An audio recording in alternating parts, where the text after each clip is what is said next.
This amazing white wine is so wonderful with pork. A blend of Vidal Blanc and Chardonnay. It goes perfectly with the flavors that I'm going to share with you today. So, 4 pork chops that I'm just going to season with a little bit of salt and pepper. And what I'm going to do is brown them just a little bit in a little olive oil.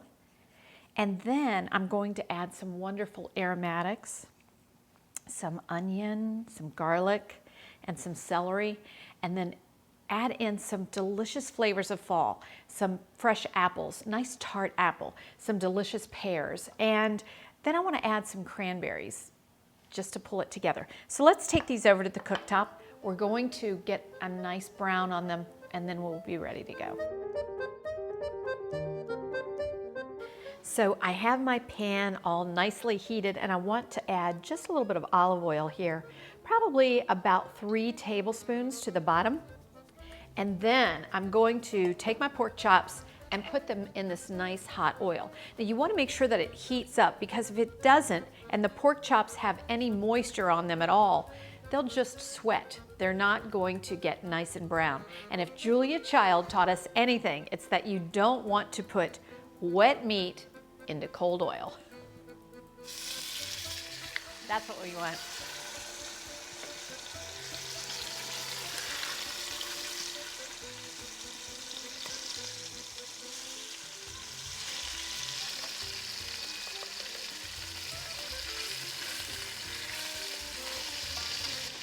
And now that the seasoned side is down, I'm just going to put some more salt and pepper right there.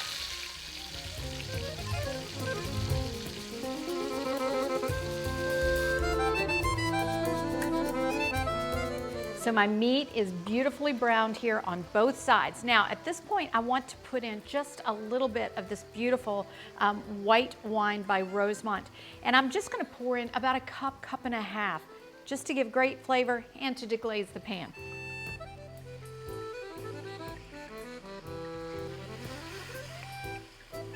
Now if you don't want to use the Rosemont, you need the whole bottle for dinner. All you have to do is substitute with a little bit of a Vidal Blanc or a Riesling. Now, I've got that going in the pan, and I want to add 4 cups, a quart of chicken stock.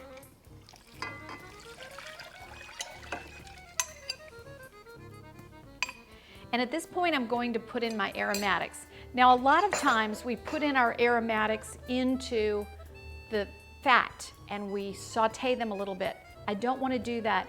I'm going to allow all of that flavor to slowly release in this pan. So I have 1 onion that I've wedged up.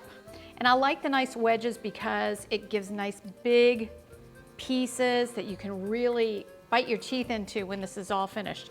Then I have an apple, actually 2 apples, 2 Granny Smiths and 1 pear, and 2 ribs of celery. And I'm just going to put that right in. And then I have 2 cloves of garlic that I've finely minced. I'm going to put that down into the liquid to make sure that's all the way down there. And then I'm going to add a ½ cup of dried cranberries. Now let's just work all of that down into the liquid. And we are going to braise this entire pan for about 2 hours. Maybe 2.5. It depends on the thickness of your pork chops. I wanted to get pork chops that were about 2 inches thick and just didn't have time to get the butcher to cut them. So I got the ones that were 1 inch thick. These will take far less time. They could take 1:15 to 1.5 hours. But if you have a nice thick pork chop, make sure you give it a good 2 hours. And the apples and pears will be nice and soft. The pork chops will be wonderfully tender, so just let that sit on a nice simmer. So I'm simmered. This is just amazingly braised. It's beautiful. Those pork chops, you can see that even though we fully browned the pork chops, just by virtue of simmering in the liquid, a lot of that brown goes away. So make sure when you're browning your pork chops, you brown them very well, or the pork will look extremely anemic when you go to plate it. So let's plate that up. So here we go with that beautiful pork chop and this delicious white wine from Rosemont. This is just a a scrumptious wine that has Vidal Blanc and a little bit of Chardonnay.